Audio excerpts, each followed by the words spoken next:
Hello అందరికీ నమస్కారం అండి. Welcome to Pushpa magic kitchen. ఈరోజు వీడియో వచ్చేసి బొబ్బట్లండి, భక్షాలు, ఉగాది స్పెషల్ అన్నమాట. ఎంతో మృదువుగా టేస్టీగా నోట్లో పెట్టుకుంటే వెన్నలాగా కరిగిపోయే బొబ్బట్లు అన్నమాట. మా సైడ్ అయితే బొబ్బట్లు అంటారనమాట. ఇప్పుడు ఈ బొబ్బట్లు ఎలా చేసుకోవాలో చూద్దాం రండి. ముందుగా గిన్నె తీసుకొని నేను 2 బౌల్స్ గోధుమ పిండి తీసుకున్నానండి. నేను గోధుమ పిండే తీసుకున్నాను, మైదా తీసుకోలేదు అసలు. దానిలో 2 టేబుల్ స్పూన్స్ నెయ్యి వేసుకొని కొంచెం టేస్ట్కి సాల్ట్ వేసుకోవాలన్నమాట. వేసుకొని బాగా కలుపుకోవాలి, ముద్ద అయ్యేలాగా కలుపుకోవాలి. ఆ తర్వాత కొంచెం వాటర్ పోసుకొని మన చపాతీ పిండికి లాగా కలుపుకోవాలి. చపాతీ పిండిలాగే కొంచెం మృదువుగా సాఫ్ట్గా కలుపుకోవాలన్నమాట, కొంచెం మెత్తగా. కలుపుకున్న తర్వాత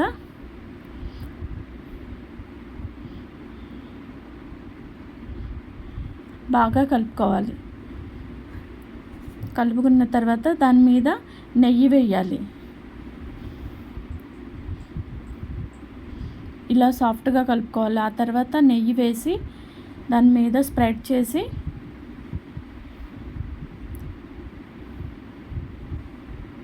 ఒక గంట పాటు పక్కన పెట్టుకోవాలి. ఈలోపు మనం పప్పు ప్రిపేర్ చేసుకుందాం.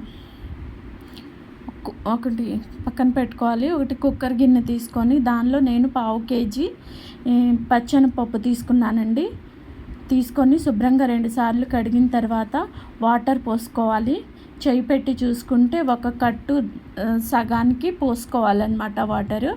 పోసుకొని ఇప్పుడు మూత పెట్టేసుకొని ఒక 5 మినిట్స్ నానబెట్టుకోవాలి. నానబెడితే ఏంటంటే త్వరగా ఉడికిపోతాయి, మంచిగా మెత్తగా ఉడికిపోతాయి అన్నమాట. ఇప్పుడు 5 మినిట్స్ తర్వాత స్టవ్ ఆన్ చేసి కుక్కర్ పెట్టుకోవాలి. కుక్కర్ పెట్టుకొని ఒక 4-5 విజిల్స్ వరకు వచ్చేంత వరకు ఉంచుకోవాలి. అప్పుడు పప్పు అనేది బాగా మెత్తగా ఉడుకుతాయి అన్నమాట. చూడండి, పప్పు నేను తీసి చూపిస్తున్నాను, చాలా మెత్తగా ఉడికిపోయింది. ఇప్పుడు దీన్ని కొంతమంది పప్పుతో నలిపేస్తారు, కొంతమంది మిక్సీలో వేసుకుంటారు. నేనైతే మిక్సీ గ్రైండ్ చేసుకుంటున్నానండి. మిక్సీ జార్లో వేసుకొని పప్పు ఇలా మెత్తగా గ్రైండ్ చేసుకోవాలి. గ్రైండ్ చేసుకొని ఇప్పుడు స్టవ్ ఆన్ చేసి ప్యాన్ పెట్టుకొని బెల్లం తీసుకోవాలి. నేను ఒక కప్పు శనగపప్పుకి నేను 1.5 కప్పు బెల్లం తీసుకున్నానండి. తీసుకున్న తర్వాత కొంచెం వాటర్ పోసుకోవాలి. ఒక 3 స్పూన్స్ అలా వాటర్ పోసుకొని బాగా కరిగించుకోవాలి బెల్లము. పప్పులో కూడా వేసేస్తారు, అట్లయితే మనకి త్వరగా కరగదన్నమాట. బెల్లము ఇలా అయితే త్వరగా కరిగిపోద్ది. ఇప్పుడు మొత్తం కరిగిన తర్వాత మనం గ్రైండ్ చేసుకున్న పప్పు మొత్తం దానిలో వేసుకోవాలి. వేసుకొని బాగా కలుపుకోవాలి. కలుపుకున్నాక అది మొత్తం దగ్గర పడేంత వరకు కలుపుతూ ఉండాలన్నమాట, లేకపోతే అడుగంటుతూ ఉంటుంది. మొత్తం దగ్గర పడ్డాక మనకి ఉండ వస్తుందో లేదో చూసుకోవాలి. ఉండయిందంటే మనకి పర్ఫెక్ట్గా వచ్చిందని అర్థం అన్నమాట. ఇప్పుడు స్టవ్ ఆఫ్ చేసి ఇప్పుడు నెయ్యి వేసుకోవాలి. 2 స్పూన్స్ నెయ్యి వేసుకొని కలుపుకున్న తర్వాత చల్లార్చుకోవాలి. చల్లార్చుకుంటే ఏంటంటే ఇంకొంచెం గట్టి పడుతుందన్నమాట. ఆరిపోయిన తర్వాత ఒక 10 మినిట్స్ చల్లారిన తర్వాత ఇదిగో వీడియోలో చూపిస్తున్నట్టుగా చూసారా, ఇలా ముద్ద వస్తుందన్నమాట, కొంచెము గట్టిగా. ఇప్పుడు మనం కావాల్సిన సైజులో బాల్స్ లాగా చేసుకోవాలి.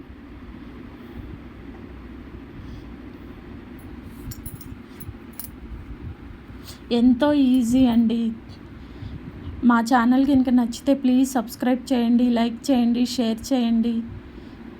ఆ తర్వాత పిండిని ముద్దలాగా చేసుకొని ఇలా బటర్ పేపర్ తీసుకోవాలి. బటర్ పేపర్ మీద నెయ్యి వేసుకోవాలి.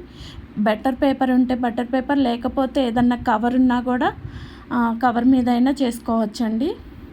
ఇప్పుడు చేత్తో కొంచెం ఒత్తుకోవాలి రౌండ్గా. పిండి తీసుకొని ఇప్పుడు ఆ పప్పు ఉండ తీసుకొని అది మధ్యలో పెట్టి మొత్తం కవర్ అయ్యేలాగా పిండిని కవర్ చేసుకోవాలి. చేసుకొని ఇప్పుడు చేతికి నెయ్యి రాసుకొని ఒత్తుకోవాలి. కొంచెం చేత్తో ఒత్తుకున్న తర్వాత చేత్తో కూడా ఒత్తుకోవచ్చు. నేను చపాతీ కర్రతో ఒత్తానండి. నాకు కొంచెం చెయ్యి నొప్పి కాబట్టి చపాతీ కర్రతో ఒత్తాను. ఆ తర్వాత ఆ బటర్ పేపర్తో పాటు స్టవ్ మీద పెనం పెట్టుకొని వేడెక్కిన తర్వాత ఆ బటర్ పేపరు దాని మీద వేయాలన్నమాట. వేసి చిన్నగా తీసుకోవాలి. తీసుకున్నాక నెయ్యి వేసుకొని స్ప్రెడ్ చేసుకొని నెయ్యి మళ్ళీ తిప్పుకొని ఆ తర్వాత మళ్ళీ నెయ్యి వేసుకొని కాల్చుకోవాలి. బొబ్బట్లు వెన్నలాగా కరిగిపోతాయండి. నోట్లో పెట్టుకోగానే వెన్నలాగా కరిగిపోతాయి. అంత టేస్టీగా బాగుంటాయి అన్నమాట. అలా కాలిన తర్వాత 2 పక్కల తీసేసుకోవాలి.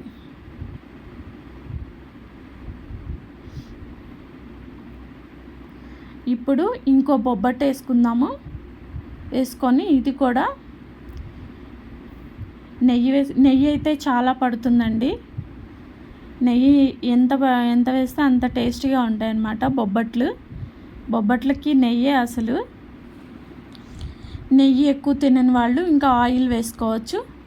కాలిన తర్వాత తీసేసుకోవాలి. అంతేనండి, ఎంతో ఈజీ అన్నమాట బొబ్బట్లు. ఉగాదికి స్పెషల్ కదా బొబ్బట్లు, భక్షాలు. మా సైడ్ అయితే బొబ్బట్లు అంటారు. మా ఛానల్కి సబ్స్క్రైబ్ చేయండి. Thank you for watching.